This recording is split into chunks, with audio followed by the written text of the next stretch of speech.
The gavel sounded, but it wasn't a rap. It was a thud, like dirt on a coffin. Bail is set at $500,000. A gasp rippled through the gallery of Fulton County Superior Courtroom 3D. The public defender, a young woman named Alita Sanchez, looked like she'd been struck. "Your Honor, that is unconscionable. The charge is possession, allegedly found in this courtroom. My client has no priors. No, your client," Judge Arthur Monroe interrupted, his voice dripping with bored contempt, "is a flight risk and a clear danger. He brought narcotics into a court of law. It's an act of brazen defiance." He sneered at the man in the rumpled coat. "He will be remanded. Next case." The man, Elijah Vance, stood perfectly still. He wasn't looking at the judge. He was looking at the seal of the state of Georgia carved into the wall, his expression unreadable, calculating. He wasn't a danger. He was a reckoning. The morning had begun with calculated chaos. Courtroom 3D was Judge Monroe's personal theater, and he was the star. The room, paneled in dark, imposing mahogany, felt smaller, more suffocating than its size suggested. The air was thick with the smell of old paper, floor wax, and a faint, metallic tang of despair. On the docket today, the dregs, the unlucky, the poor. The people Monroe's system was built to chew. Elias Thorne, known today as Elijah Vance, had been sitting in the back for 2 hours, meticulously blending in. His disguise was a masterpiece of sociology. A knit cap pulled low over his short, tight curls, a coat 3 seasons too old, jeans worn thin at the knees, a 3-day-old beard that, combined with his natural gravitas, made him look less homeless and more lost, defeated. He was just another face in the blur of misdemeanor arraignments. His original charge was a joke, a way to get on the docket, a broken taillight on a '98 Camry he'd bought for cash, which he'd refused to pay on the spot, escalating it to a mandatory appearance. It was the perfect, low-level entry point. He was here to watch the judge. His team, Ghost Unit, was 2 blocks away in a converted plumbing van, recording every word, every flicker of Monroe's eyes. This was the final day of a 2-year investigation. Operation Gavel Strike was about to conclude. Elias just needed the final visceral proof. "Elijah Vance," the first bailiff had called. Elias had shuffled forward.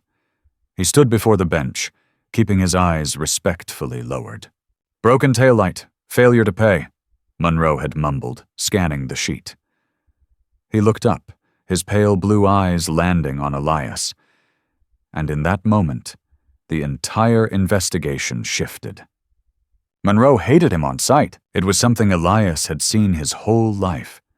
It was the look that saw his skin color before his humanity. But this was different. It was the predatory gaze of a man who saw not just a black man, but a specimen. A piece of meat for his grinder. "You look familiar, Mr. Vance," Monroe said, leaning forward. "No, sir, Your Honor," Elias replied, his voice soft, pitched with a slight southern drawl he'd perfected in his youth in Birmingham. "Don't know, sir, me. You're one of those protesters, aren't you? One of those malcontents I see cluttering up the plaza?" Public defender, Alita Sanchez, stepped in. "Your Honor, my client is here for a traffic violation. His First Amendment activities are not relevant." Monroe's face tightened. He hated being corrected.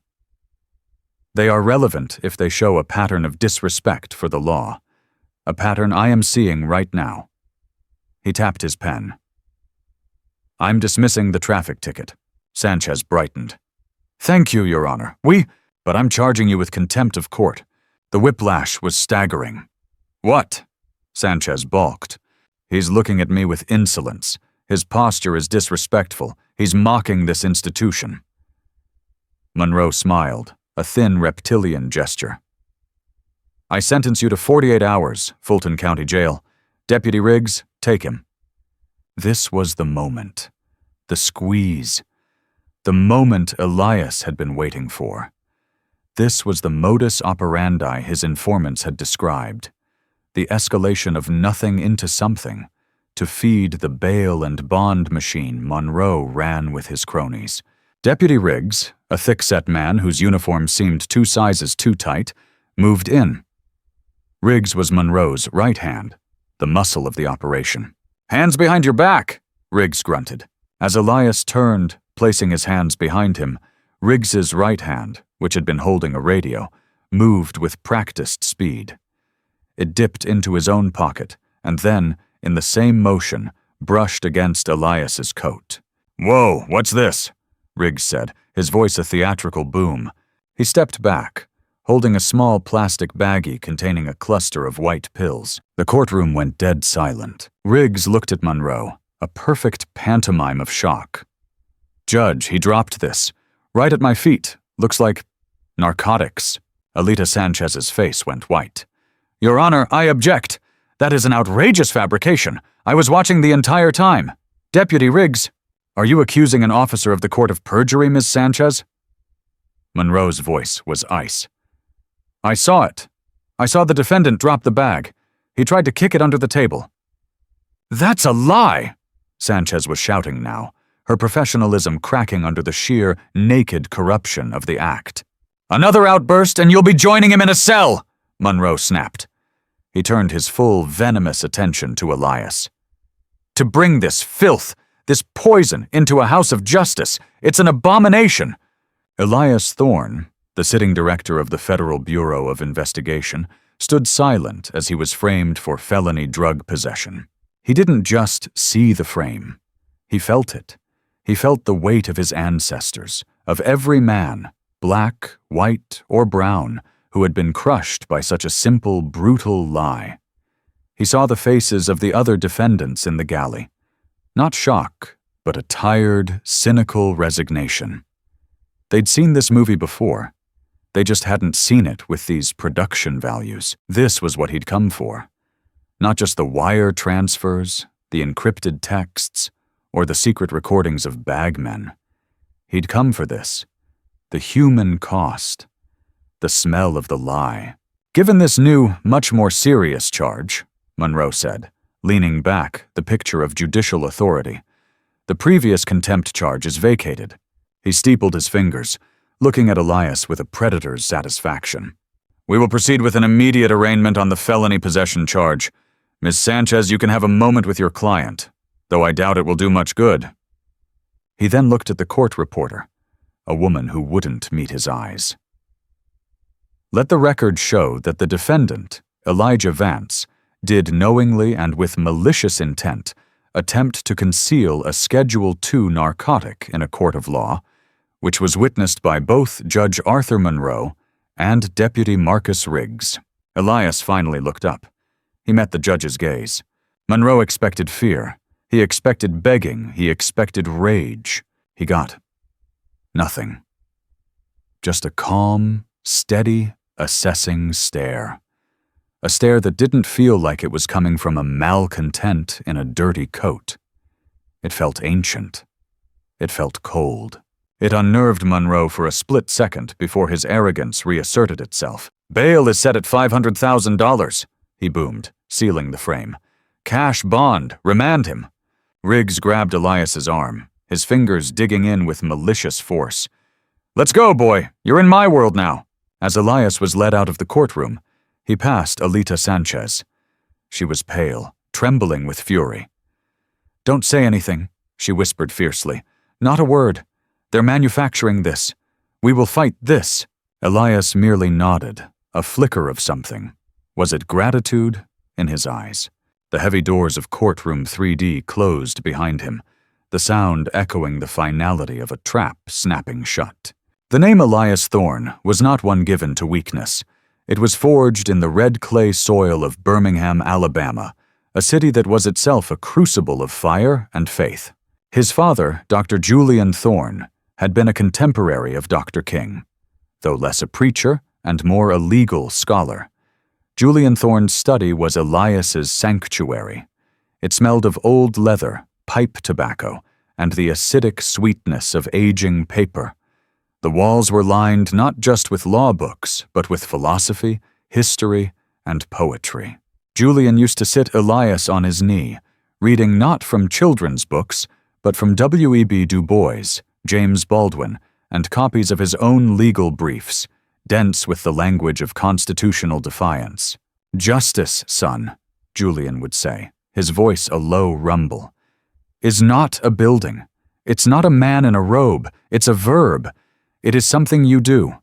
The system, the machine, is designed to be inert. It rests. It's our job to push it. And when it's rusted shut, sometimes you have to get inside and break the gears yourself." Elias had seen the machine's rust up close. He'd seen his father come home, his suit impeccable, but his eyes hollow with fatigue after a day spent fighting for the right of a black man to be tried by a jury that included black men. He'd seen the crosses burned. He'd heard the whispered threats over the phone. But where his father had chosen the path of outside agitation, Elias chose a different, colder route. He'd watched the FBI, under Hoover, try to dismantle his father's work. He saw their power, their reach, their terrifying efficiency. And he thought, what if that power was wielded by a hand that believed in my father's books? He went to Morehouse, then Yale Law. He was recruited by every white shoe firm in New York. He turned them all down and walked into the FBI field office in New Haven. His rise was meteoric, but quiet. He didn't grandstand. He just worked. He was a ghost, the name his colleagues gave him. He'd disappear into an undercover operation, a white supremacist militia in Idaho, a Russian mob outfit in Brighton Beach, and emerge months later with the entire structure meticulously mapped and ready for takedown. He didn't just build cases, he dismantled organizations. He understood that crime wasn't just about bad men. It was about broken systems that bad men exploited. When the new Attorney General, shocked by Elias's quiet brilliance during a high-stakes counter-terror briefing, had tapped him for the director's chair, the old guard in Washington was stunned. He was the youngest director in history and the first black man to hold the permanent title. He was a man of contrasts. He could quote Seamus Heaney and analyze RICO statutes with equal fluency. He was a devout Episcopalian who believed, as his father did, that faith without works was dead. And he was a ruthless operator who understood that to catch a monster, you must understand the monster's mind. Operation Gavel Strike was born from a whisper. An anonymous letter from a court clerk in Atlanta detailing a cash for bail scheme that was rotting the Fulton County judiciary. It wasn't just that defendants were being shaken down. It was that innocent defendants were being framed with minor, on-the-spot charges, contempt, resisting, possession, to feed a machine that benefited bail bondsmen, private probation companies, and, at the top, Judge Arthur Monroe. Monroe was smart. He was old money Atlanta. He had political connections that reached the Senate. No one could get near him. The local field office had tried and failed. "They're looking for suits," Elias had told his senior staff in the secure vault at the Hoover building. "They're listening for wires. They're not looking for a man who is invisible. They're not looking for me." His executive team thought he was insane. "Director, you cannot go into the field. You are a national asset." "The director of the FBI is the nation's chief law enforcement officer," Elias had countered, his voice final. "That's a job, not a title. I'm not asking for permission. I'm outlining the operation. You will provide support. Ghost Unit is active." His wife, Maria, had been furious. They'd fought in the quiet, desperate way of people who have been married for 20 years. "You have a daughter, Elias. You have a life. This is ego." "Is it?" he'd asked, holding her hands in their kitchen in Fairfax. "Or is it that I can't send a young agent, black or white, into a system to be framed by a racist judge, knowing I could do it? Knowing I have the training? This is my father's work, Maria. I'm just finishing the chapter." He'd kissed her, the promise unspoken but clear. "I will come home." So now, as he sat on a cold steel bench in the Fulton County Jail's processing center, the stench of uncleaned toilets and stale sweat filling his nostrils. Elias Thorne was not afraid. He was not angry. He was working. He was in the belly of the beast, and he was about to rip its heart out. "This is not a negotiation, Mrs. Sanchez. This is a formality." They were in a holding pen just off the main courtroom, a grim, fluorescent-lit box with a concrete bench. Alita Sanchez was vibrating with a righteous, helpless anger. She'd been a public defender for 4 years, and she was good at it. She was used to the casual cruelty of the system, the stacked decks, the institutional indifference. But this was different. This was a public execution. "Elijah," she said, pacing the tiny space. "Mr. Vance, I need you to understand what's happening. They planted those drugs. I know it. You know it. And that bastard Monroe knows he knows it. He and Riggs cooked this up in the 30 seconds you were standing there." Elias, in character, stayed quiet, hunched over, hands in his lap. He let the mask of Elijah Vance absorb the shock. "The $500,000 bail," she continued, running a hand through her hair. "That's not a bail. It's a cage. He knows you can't pay it. He's not trying to let you pay it. He's trying to get you to Rikers, to the county jail, where you'll be pressured to take a plea. They'll offer you time served and 5 years probation for a felony you didn't commit. That felony charge will strip you of your right to vote, your ability to get housing, a job. It's the new slavery. It's how they do it." Elias looked up, his voice a low rasp. "What can we do?" Sanchez deflated slightly. "Right now? Not much. We can file a motion for bail reduction, but it'll go right back to Monroe and he'll laugh. We can file a complaint against Riggs, but it'll be his word, an officer of the court, against yours. The only thing is the camera." Elias's heart beat once, hard. The micro camera. "There's a high-angle camera in 3D, Sanchez explained. "It's for the court record. It might have caught the drop. It might. It's our only shot. I'll file a motion for discovery and preservation of that footage immediately. But they'll fight it. They'll say it malfunctioned or the angle was wrong." She knelt in front of him, a gesture of profound, desperate empathy. "I am so sorry, Mr. Vance. This is not justice. This is Atlanta." Elias nodded. "Thank you. You're a good lawyer. You're trying." "Trying isn't enough," she said, her voice breaking. "Not today. The humiliation was a physical thing. It wasn't just the charge. It was the process. It was Deputy Riggs who took him from the holding pen." "All right, movie star, let's get you processed. Stand up." Riggs didn't just cuff him. He yanked Elias's arms back with a sharp, brutal motion designed to inflict pain, to assert dominance. Elias felt the steel bite into his wrists, the mechanism ratcheting tight. He didn't wince. He catalogued. Assault under color of law. Unnecessary use of force. "You thought you were smart, huh?" Riggs hissed in his ear as he pushed him down the hall, past cells where other men watched with dead eyes. "Coming into our house. Judge Monroe, he don't like your kind. He don't like disrespect. You're gonna learn a lesson, boy. You're gonna learn." Elias's training was the only thing keeping him from dismantling Riggs where he stood. Years of undercover work, of meditation, of channeling his rage into a cold, dark place. He was not Elijah Vance, the victim. He was Elias Thorne, the predator, and the prey was talking. 500 grand, Riggs chuckled, shoving Elias toward the processing desk. "You ain't never seen that much money in your life, have you? You'll be in here for months. And you know what happens to smart mouths in here? They get adjusted." He shoved Elias onto a metal bench. "Empty your pockets." This was the next part of the test. Elias had his wallet, the Elijah Vance wallet with $42, a fake ID, a library card, and a picture of a non-existent niece. He had his keys.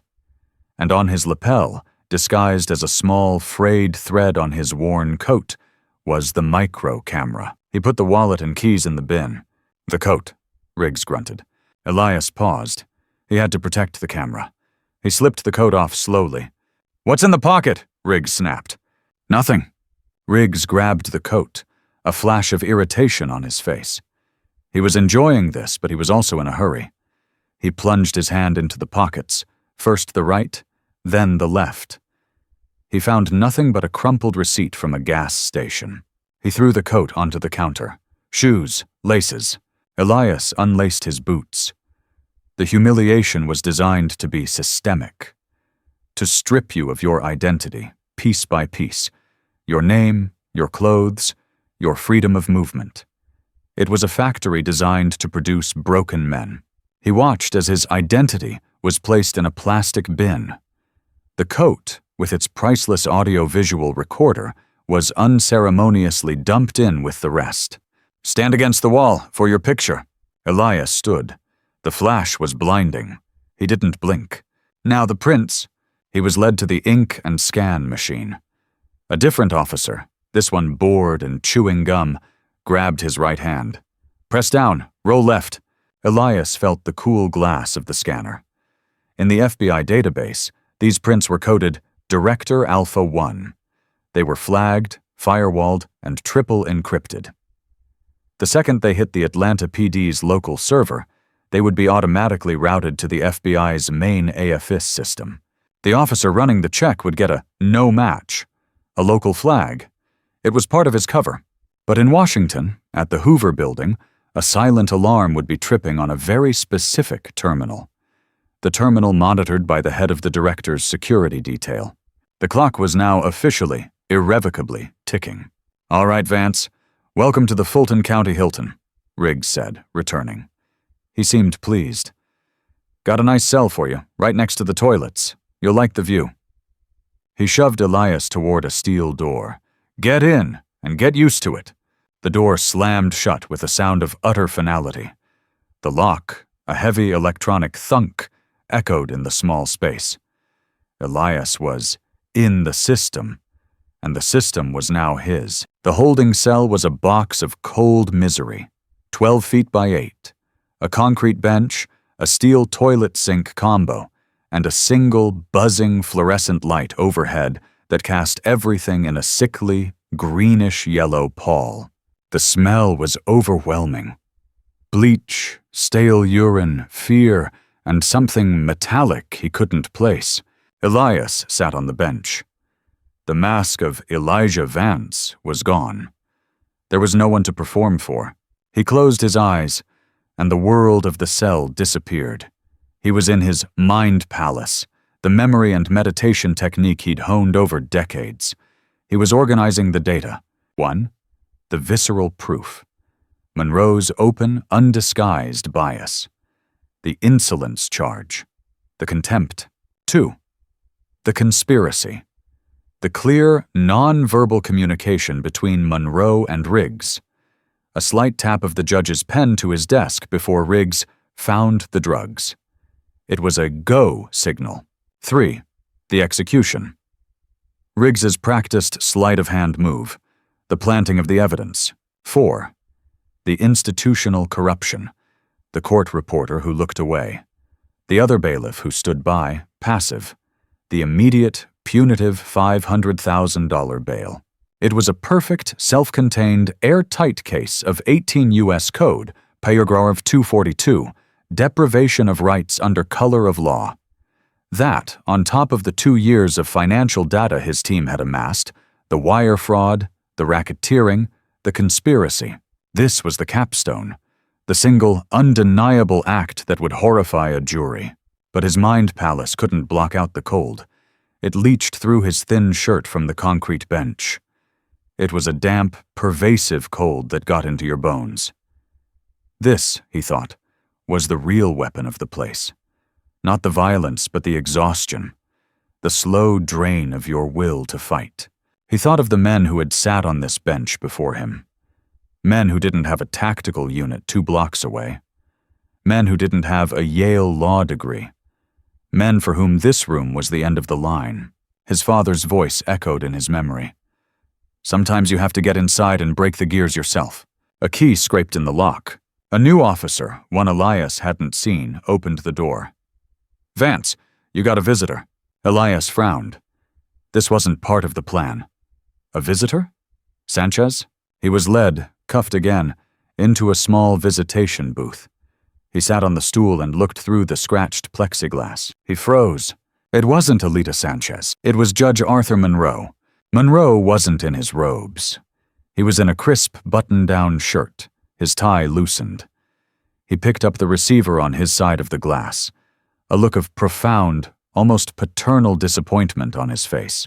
Elias, his heart a block of ice, picked up his own. "Son," Monroe said, his voice a buttery, condescending drawl.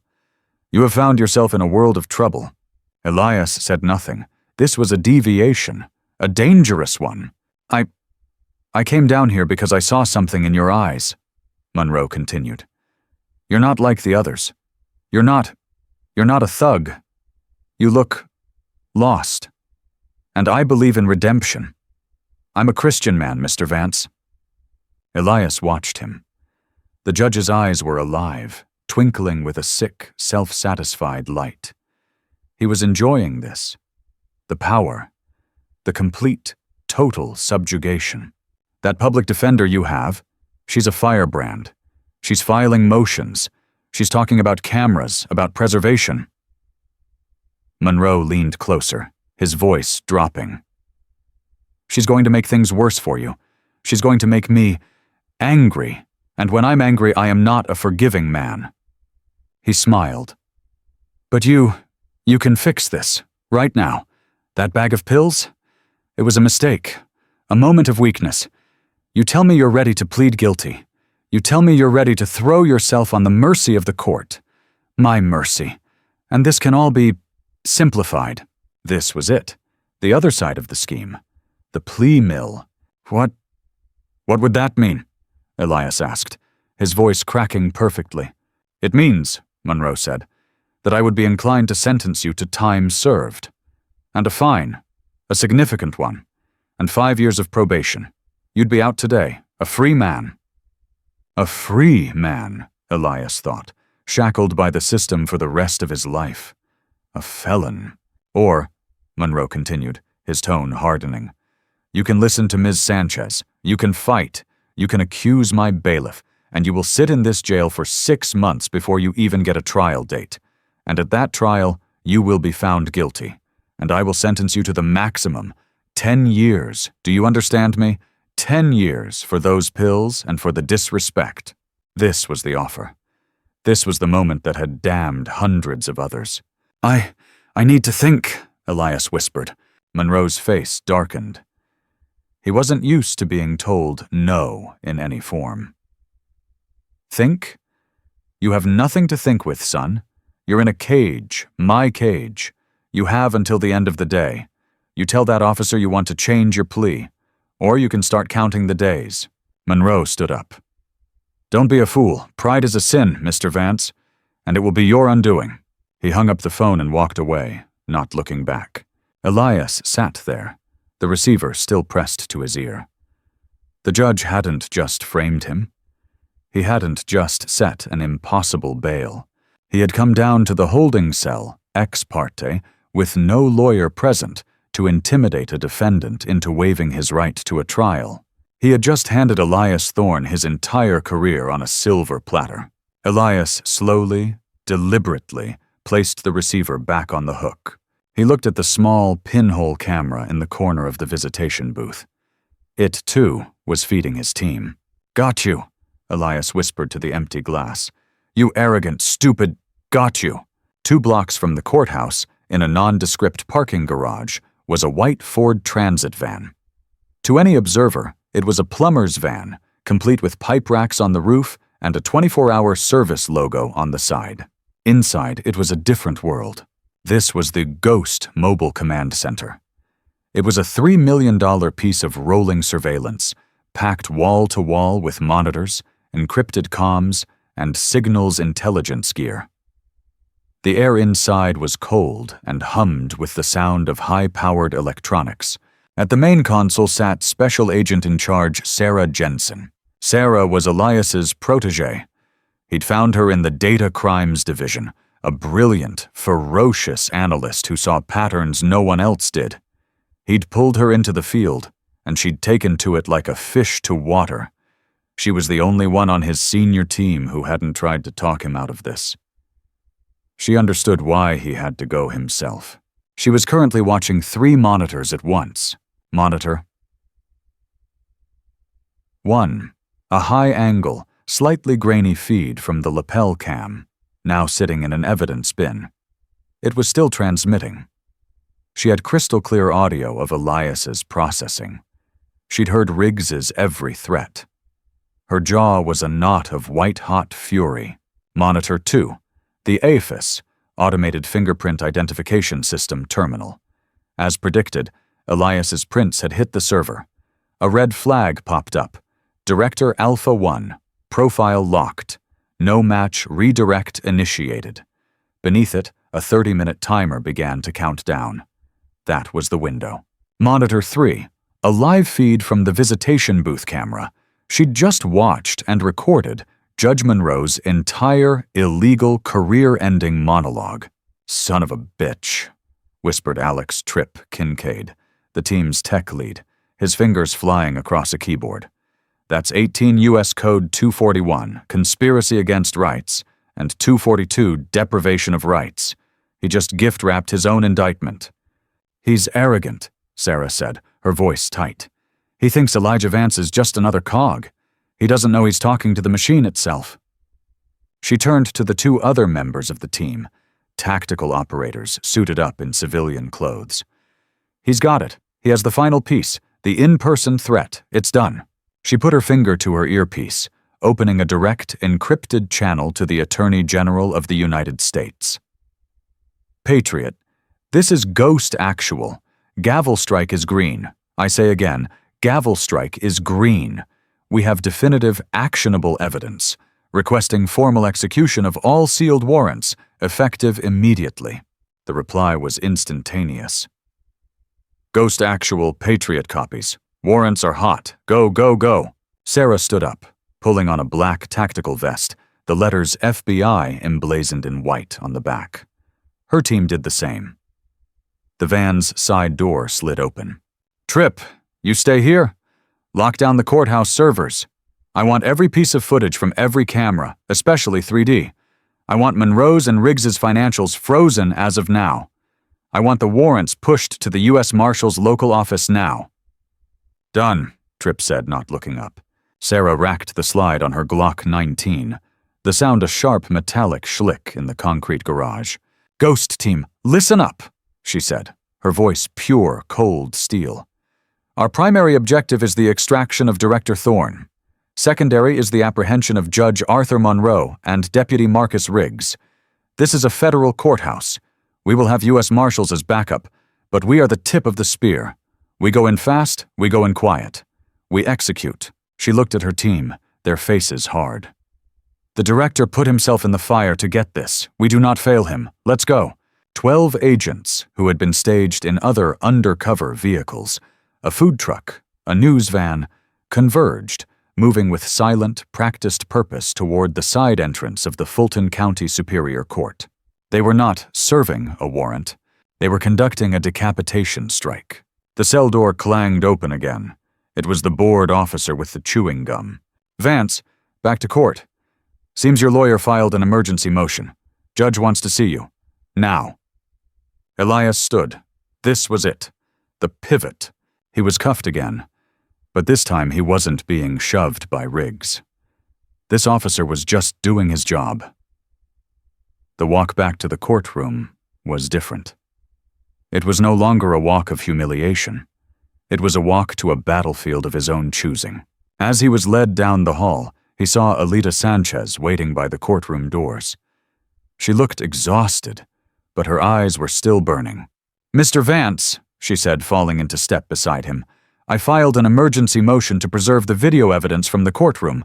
Monroe he's hearing it now, which makes no sense. He's furious. He's going to deny it, but I'm making a record. I'm building the appeal. Just stay strong. Don't let him break you." "He won't," Elias said. His voice was different. The soft, southern rasp was gone. It was a clear baritone, resonate and cold. Alita Sanchez stopped, looking at him in confusion. The man she was looking at was not the defeated, lost soul from an hour ago. His posture had changed. He was walking like a king. His eyes, when they met hers, were not frightened. They were terrifying. "Mr. Vance?" The doors to courtroom 3D opened. "All rise," the bailiff, not Riggs, a different one, called out. Elias was led to the defendant's table. Sanchez stood beside him, her mind reeling from the sudden, inexplicable shift in her client. Judge Monroe stormed onto the bench, his face a mask of thunder. He had clearly been informed of the motion. He saw Elias, and his eyes narrowed. He'd just left this man in a cell. This man was supposed to be broken, begging for a plea. Instead, Elijah Vance was staring at him, not with insolence, not with fear, with pity. "Ms. Sanchez," Monroe began, his voice a low growl. "I have your emergency motion. It is frivolous. It is an insult, and it is denied. The court's cameras are for the record, not for fishing expeditions by the public defender's office." "Your Honor," Alita said, standing firm, "my client was framed. That camera is the only objective witness. To deny us access is a clear violation of Brady v. Maryland." "You dare lecture me on Brady?" Monroe roared, slamming his hand on the desk. "You are an inch from a contempt charge yourself, counselor. Your motion is denied. And since we are all here, Mr. Vance, have you had time to think about your situation?" The threat was naked. He was doing it again in open court. Alita looked at Elias, confused. "What is he talking about?" Elias ignored her. He stepped forward, away from the table. "Mr. Vance, return to your seat," Monroe barked. "No," Elias said. The courtroom, packed with the afternoon docket, went silent. A pin dropping would have sounded like a bomb. What did you just say to me?" Monroe asked, his voice dangerously quiet. Elias Thorne looked up. He looked at the judge. He looked at the seal on the wall. He looked at Alita Sanchez and gave her a small, almost imperceptible nod of reassurance. Then he focused entirely on the man on the bench. "I said no. I will not be returning to my seat. And you," he said, his voice now filling the entire courtroom, "will be vacating yours." Monroe's face went from red to a pale, mottled white. "Bailiff, take this man into custody! He is in contempt!" The bailiff started to move. "I wouldn't," Elias advised, his voice slicing through the tension. And in that precise, orchestrated moment, boom, boom, boom, the heavy mahogany doors of the courtroom burst open, slamming against the walls. "FBI!" The shout was a unified, deafening roar.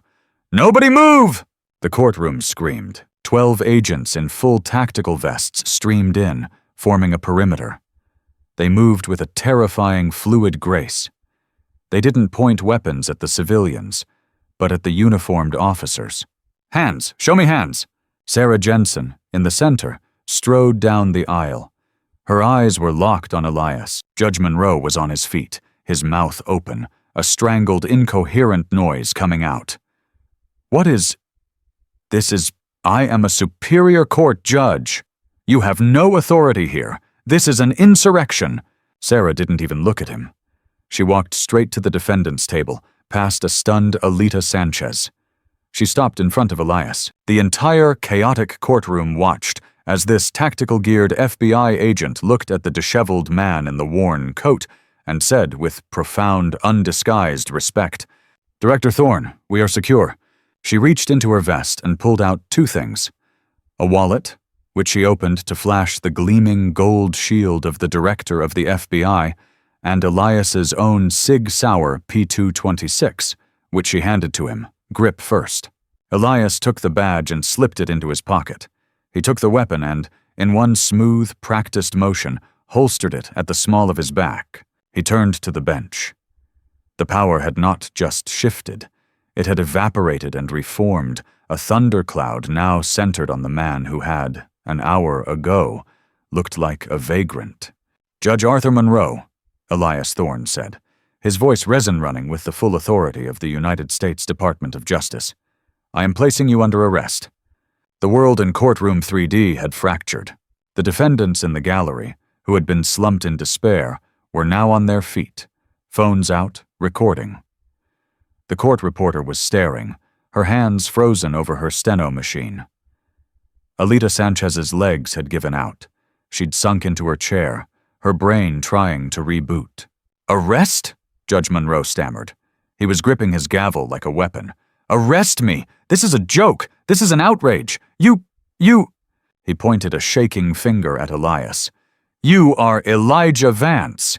You are a vagrant, a criminal. I saw you. Riggs!" he screamed, looking around wildly. "Riggs! Where is Deputy Riggs? Arrest this man!" Deputy Riggs, who had been in the hallway, heard the commotion and came barreling in, his hand on his sidearm. "What the hell is going on?" He saw Elias, uncuffed, armed, and surrounded by FBI agents. His blood ran cold. "Riggs!" Monroe shrieked. He's... do something!" Riggs, realizing his world was ending, made a fatal, panicked choice. He drew his weapon. Before his gun had even cleared the holster, two of Elias's tactical agents had their own M4 rifles leveled at his center mass. "Drop it!" one agent roared. Simultaneously, Elias moved. He didn't flinch. He just spoke, his voice cutting through the panic. "Deputy Marcus Riggs, you are under arrest for conspiracy to deprive rights, evidence tampering, and racketeering. Drop your weapon, now!" Riggs looked at the two agents. He looked at Elias. His face, which had been a mask of thuggish confidence, collapsed into a mess of sweat and pure, primal fear. The gun clattered to the marble floor. "On your knees, hands on your head!" As two agents moved to cuff Riggs, pinning him to the floor with brutal efficiency, Elias Thorne turned his attention back to the man on the bench. He began to walk. Not down the aisle, but through the swinging gate, past the prosecutor's table, and up the 2 steps to the dais. 2 U.S. Marshals, who had been alerted by Sarah and had come running from their own posts in the building, now flanked Elias. "Judge," one of the marshals said, his voice heavy with reluctant duty. Monroe backed away, his chair rolling into the wall. "Get away from me! This is my courtroom! This is my bench! You have no jurisdiction! I am a sitting judge!" Elias stopped directly in front of him, standing on the floor while Monroe was still elevated on the bench. The symbolism was stark.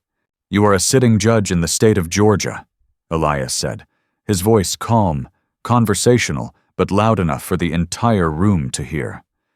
"But you are also a citizen of the United States, and you have been using this bench, this room, to wage a criminal conspiracy against the very citizens you swore an oath to protect."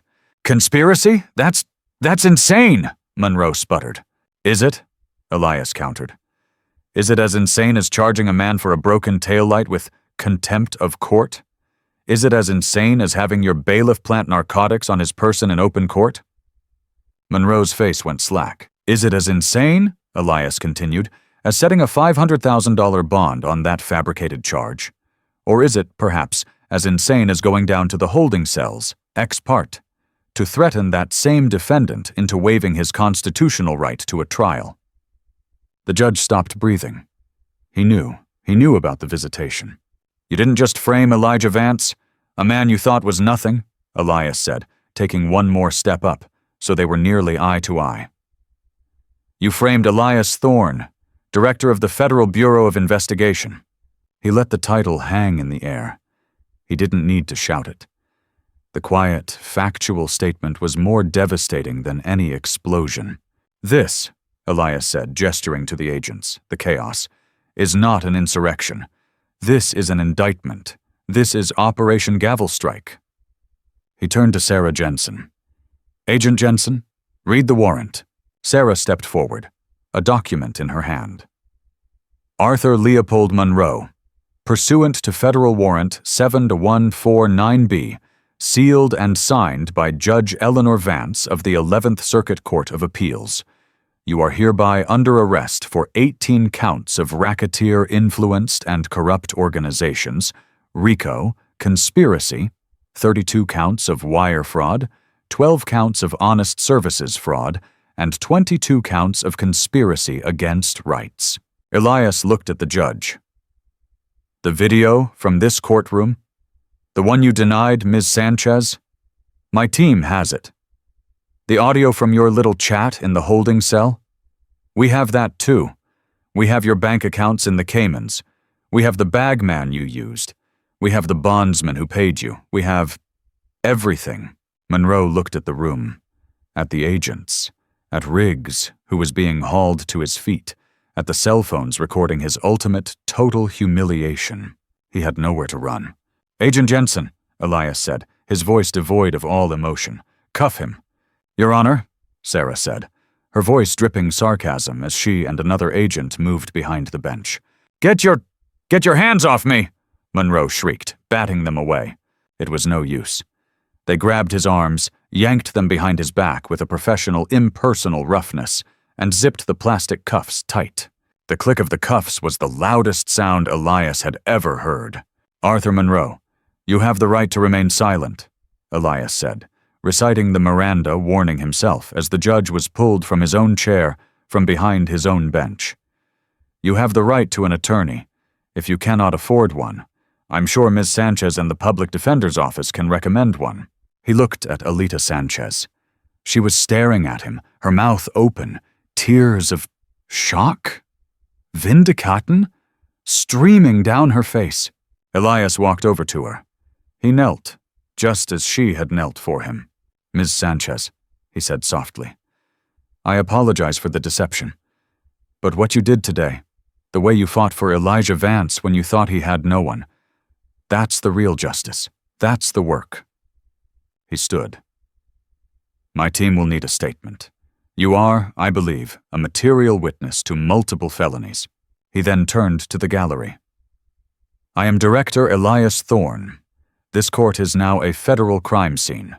Please, exit in an orderly fashion. The system that failed you is being held to account, starting today.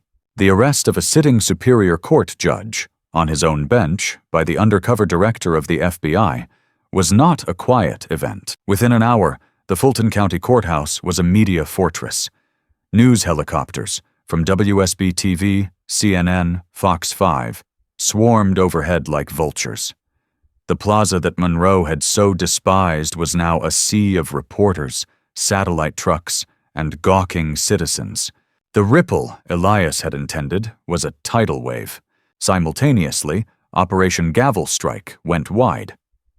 As Monroe was being led out a side door, his face shielded by his suit jacket in the ultimate perp walk, 70 FBI agents, backed by U.S. Marshals, were executing 14 other warrants across Atlanta. 2 other judges from the same circuit, Monroe's protégés, were arrested at their homes. 4 bailiffs, including the bored one who had processed Elias, were taken into custody. 6 of the most successful bail bondsmen in the city were cuffed in their own storefronts. The entire cash-for-bail machine that had preyed on Atlanta's poor for a decade was dismantled in 90 minutes. Elias Thorne, however, was not in the field. He was back in the ghost van, now parked in the federal building's secure garage. He had showered, changed. The Elijah Vance persona was gone, burned away. He was now in a perfectly tailored dark navy suit, a crisp white shirt, and a muted blue tie. He was sipping black coffee, watching the news feeds with Sarah. The Attorney General is pleased, Sarah said, smiling. He's also apoplectic. He wants you back in D.C. before you decide to go undercover as a sanitation worker. There's rot in that system, too, Elias said, a flicker of a smile on his face. How is Miss Sanchez? She's in shock, Sarah replied. She's at the field office giving her statement. She keeps asking if she's being pranked. I think she's a hero, Director. She is, Elias agreed. She's what a public defender is supposed to be, a shield. Make sure her office gets a full commendation from the DOJ, and I want a full top-down audit of every case Monroe has presided over in the last 5 years. Every single one. That's thousands of cases, sir. Good, Elias said. Get started. Every plea he coerced, every ridiculous bond he set. I want a team from the Civil Rights Division down here by morning. I want them to start the process of vacating every single one. This was the true reckoning. It wasn't just about arresting Monroe. It was about undoing the damage. It was about giving thousands of people their lives back. At 4:06 p.m., Elias Thorne stepped up to a podium on the steps of the Richard B. Russell Federal Building. The pack of reporters was deafening. He held up a hand. Silence fell. "Good afternoon," he began, his voice the same one that had silenced the courtroom. "My name is Elias Thorne, and I am the director of the Federal Bureau of Investigation. This morning, the FBI, in conjunction with the Department of Justice's Civil Rights Division and the U.S. Marshals Service, concluded a 2-year investigation code-named Operation Gavel Strike."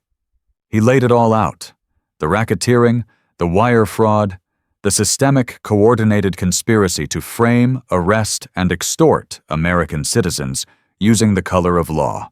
"This was not a failure of one man," Elias said, his voice ringing with the authority of his father's memory. "This was a failure of a system that Judge Arthur Monroe and his co-conspirators exploited for profit, a system that preys on the poor, the marginalized, and the unprotected." A reporter from the Atlanta Journal-Constitution shouted, "Director Thorne, is it true you were the one arrested? That you were undercover and he framed you?" Elias looked directly into the camera. "I was in Fulton County Superior Court this morning. I witnessed firsthand Judge Monroe and his deputies fabricate felony charges against a defendant. I witnessed them set an unconstitutional and punitive bond.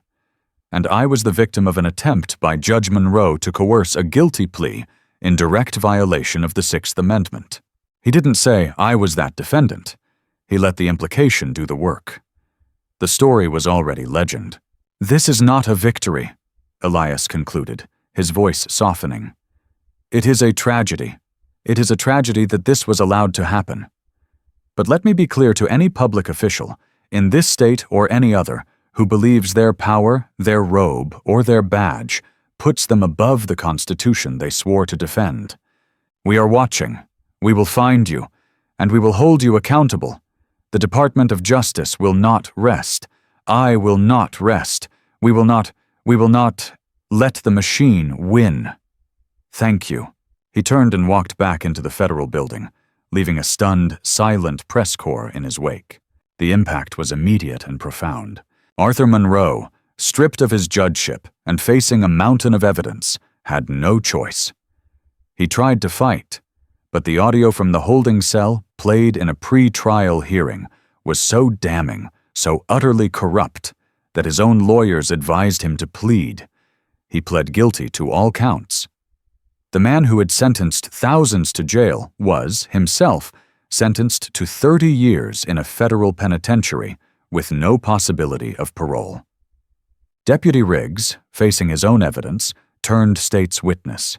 He testified against the entire ring, detailing how they did it: the hand signals, the pre-printed dropped evidence bags, the coordination with the bondsman. He received 15 years, but the real change, the ripple effect Elias had wanted, was just beginning. The Georgia Judicial Qualifications Commission, embarrassed and exposed, launched the largest top-down review in the state's history. 4 other judges were forced to resign. New rules regarding bail, plea bargains, and courtroom oversight were implemented. The cash-for-bail system in Atlanta was effectively broken. Alita Sanchez, the public defender, became a local hero. She was flooded with offers from private firms, all of which she refused. Instead, she used her newfound platform to champion the expansion of the public defender's office, arguing for pay equity and resources. The DOJ's Civil Rights Division, at Elias's request, funded a new Judicial Accountability Task Force within her office, and the cases, thousands of felony convictions, all presided over by Monroe, were vacated. Men and women who had lost their right to vote, their jobs, their lives, were suddenly given a second chance. The news ran stories of tearful reunions, of men in their 40s seeing their records wiped clean. Elias Thorne returned to Washington. He never spoke publicly about the specifics of the undercover operation again. He didn't have to. The story of The day the FBI director got framed became a legend in law enforcement. It was a warning.